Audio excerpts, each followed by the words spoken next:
Hi everybody, it's John back again with a model inbox review.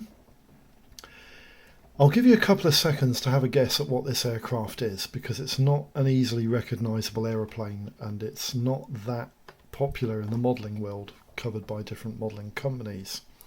But the aircraft was quite an interesting design and it was utilised quite successfully in Finland. As you can see from this aircraft, it's a Finnish Air Force aeroplane when serving as part of the Axis forces against the Russian campaign in the Winter War. The aircraft is actually a Fokker D-21. And one of the interesting things about the Fokker D-21 is that it was powered by a Gladiator engine, the Bristol Mercury Mark 8. It is an upgraded, up-powered version of the Gladiator engine because the Gladiator was powered by a Mercury Mark 6, which only had about 680 to 890 horsepower in the Mark II. And I think this aircraft's power output was about 940 horsepower in the Mark 8. And it was a very powerful, quite significantly useful aircraft. But the model we're actually doing an inbox review on today is this one. This is the 1990s Pioneer 2 release of the 72nd scale Fokker D-21. And this aircraft is a bit of a godfather kit because it was actually reboxed by two other companies. So it was released by three companies, but the original standalone kit was Pioneer 2. 1990 was quite a nice. I liked this particular release because the box artwork. Yeah, it's not grand and it's not photographic, but it's quite action-packed, isn't it? It's quite a nice piece of work. 1990 goes through to 1995, and we have a rebox here of the Pioneer 2 kit. Under the influence of Revell, Matchbox released this kit as model 4144. And it's the same kit that you get in the Pioneer 2 boxing, exactly the same. And Revell only released this kit in a Matchbox packaging because Revell had a lot of marketing. They had a lot of control of Matchbox with the marketing in the 1990s, and eventually by 2000 the company was bought lock, stock and barrel by Revell, who sold their models in single colours like this one. This one was sold in single colours. It probably would have been grey plastic inside. And you can always tell the Matchbox offerings that don't have the 2 or 3 colour kits anymore because this style of windows around the box artwork is a telltale sign that there is single colour plastic inside the box. That's 1995's Matchbox offering of the Fokker D-21. And then in 2010, this model was reboxed by PM Models. Now, I'm not sure whether PM Models is Pioneer 2 or whether PM Model bought the company up and reimagined themselves as PM Model. But the model itself is exactly identical.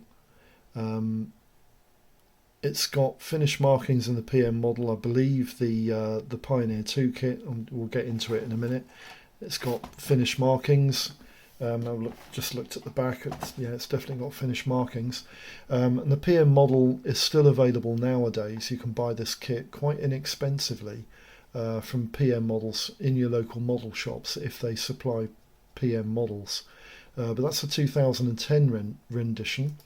In 2019, this was last year, the kit was released as a Fokker D-21 with I think there were Austrian markings, or sorry, Danish markings.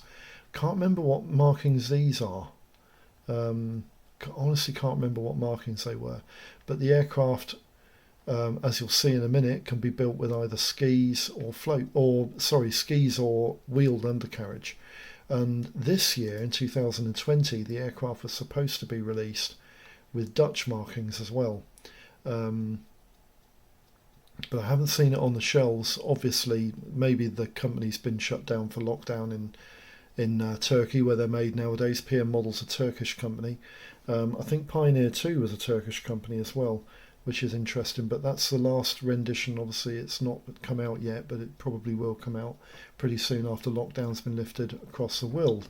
And that's the 2020 release of the Fokker D21 from PM Model. We'll leave you a nice image now of an aircraft that's in a museum, and this is quite poignant because this is probably the version that I'm going to be building, but I'm not going to be building it in these colours, although to be honest with you, it doesn't look too bad in those colours, does it? And it probably would have featured in these colours during the war. The aircraft is predominantly bronze green with a light grey underside, and the collector ring is definitely black. The propeller is black, and the spinner boss, it's not a spinner boss, it's actually the propeller housing for the blades to fit into, is chrome silver, which is quite nice. And this is in a museum somewhere in Finland, I believe, of a Fokker D21. So what we'll do quickly now is I'll just bring the camera over here. I want to try and get the shadow out of, I've been having problems with shadows here and there. I want to get the shadow out of the video that I'm doing for you guys. This is the kit in question. This is the Pioneer 2 model. Yeah, I'll bring this camera up a little bit more if I can. I'll give you a bit more. There we go. That's a bit better, isn't it? There we go. This is the Pioneer 2 kit, 1990, original release. I'll go through the actual kit in the usual fashion. On the side you've got information here and there. I'll show you the back in a minute, because the back's actually the colour guide, and that's the finish option that comes in the kit, and that's probably the model I'll be doing. I remember building a Hawk 75 in finish markings, and I really did like the look of the aircraft with the yellow trim all over it. It was really nice. Now, got a couple of things to say about this particular kit, but we'll talk about it probably in the conclusions, because the kit has its issues, and we'll talk about that in a minute. Instructions. I think the decals are in here. We'll get to those in a minute. The instructions are very typical Pioneer 2 models. Anybody has ever built a Pioneer 2 kit, this is what you get inside. It's quite a unimpressive set of instructions with the details of the aircraft, few stats there on the front cover, and there you go. Pioneer 2 is definitely made in Turkey. It's written there plain in black and white. The instruction leaflet is quite easy to follow, unlike some PM models instruction leaflets. This one is actually quite easy to follow, but the thing you have to remember is that the exploded views are in sequence according to how you build, but with PM models they actually give you the sequence number according to the sub-assembly. Sequence 1 there you've got the floor pan and the seat, and sequence 2 you've got the engine cowling and engine assembly, and then you put the fuselage halves together, and then you build the options for the skids or the undercarriage and the trousers. And then in section 5 you build the wings. Section 6 you put the whole airframe together, which is pretty self-evident, isn't it? Cockpit goes into place there as well with the that's actually a gun sight that goes on the outside of the fuselage, and then you put the undercarriage assembly and all the support struts into place. So it's quite easy to follow, and you've got the two options there, the undercarriage option, fixed undercarriage, or the fixed skid undercarriage, which is quite easy. And the parts are supplied for both options, which is quite nice. On the back you've got a sort of a built-in complaint slip on the back, which is quite nice, and some hints and tips on how to put the transfers together. That's quite easy, isn't it? Right, before we look at the decals, I want to show you the paint guide, because the paint guide is actually on the back of the box. There we go. Now then, the Danish, sorry, it's not Danish, it's Dutch Air Force. These are the early Dutch markings. The aircraft's actually orange underneath, which is quite interesting. Quite vibrant painted aircraft, but I will be building the Finnish Air Force. I love the Finnish theatre colours. And as I said before, I built a Hawk 75 from an SMER kit of the Curtiss Hawk 75, the famous P-36 Hawk. and it looked really nice in these colours. If you want to peruse the video, it's actually on my videos list, and it did come out really nice. The underside colours there, I would paint the matte 25 Humbrol coat, matte black and matte 30, and just matte yellow. I usually use Tamiya acrylics to produce the yellow on the back there. Not difficult colours to come up with. Now then, the decals themselves. Now, I've had experience with PM models decals, and the thing I found with PM models decals is they are usable, they're perfectly usable, but they can take quite a long time to release themselves from the backing paper, and I'm not expecting these to be any different. They're very similar in quality to PM models decals, quite raised, pronounced, but the backing film is pretty clear and they're quite nicely registered. The decals look okay, so that should be all right. The parts, transparency here. You got a transparency. It's not bad, but it's not fantastically moulded. The framework on it is pretty poor. It will paint up all right, but there is an issue with this kit, and it is to do with the transparency. On the back of the transparency, the third section that fits into the back of the sliding section of the canopy, you've actually got a diagonal frame. Now that diagonal frame shouldn't be part of the cockpit frame, it should be an actual piece of framework on the inside of the aircraft, and it doesn't have that diagonal frame on the real canopy.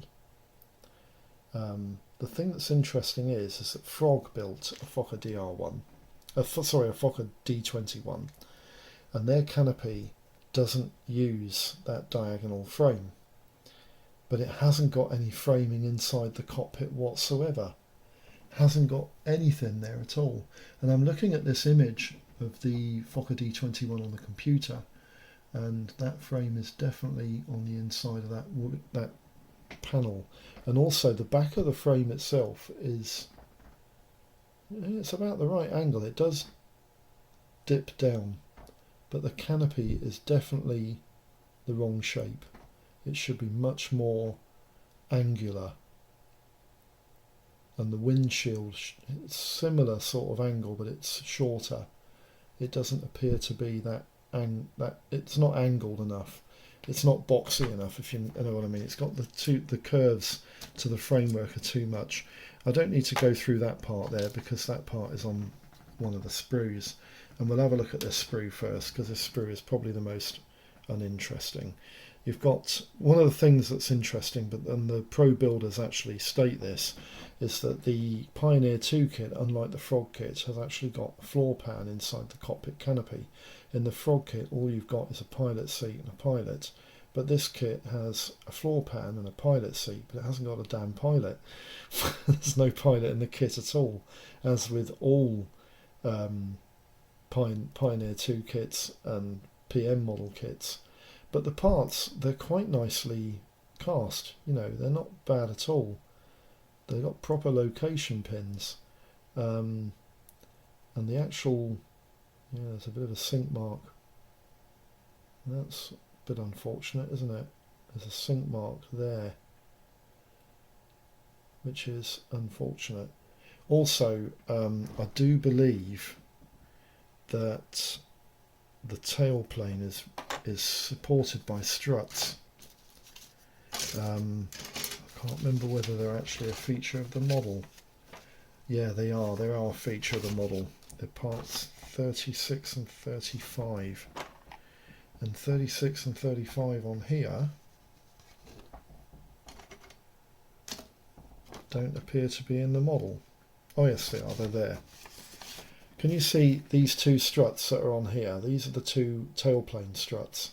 The problem with the tailplane struts is that they should be V-shaped, very similar in configuration to a 109 strut. Sorry, not a 109 strut, a JYT7 strut. And these are single struts, which is a shame because they're definitely V-shaped. That one that I've got on my computer is definitely a V-shape, which is a bit of a shame, but never mind. Right, let's just pop these back in here. So I'll pop all this back together again in a minute. I don't want to lose any of this stuff because getting replacement parts for these kits is a bit of a joke. The actual parts themselves are not that fantastically rendered. They're not bad, but they're very typical quality to the Frog kits that you had in yesteryears. And the parts aren't particularly well cast or moulded. They're just satisfactory. The wings themselves are covered in raised panel lines. They're not badly moulded, they're not badly rendered. They don't look too bad actually. But again, the pro builders and reviewers state that this kit is actually inferior to the Frog kit, which was moulded some 30 years before this one was, 25 years before this one was.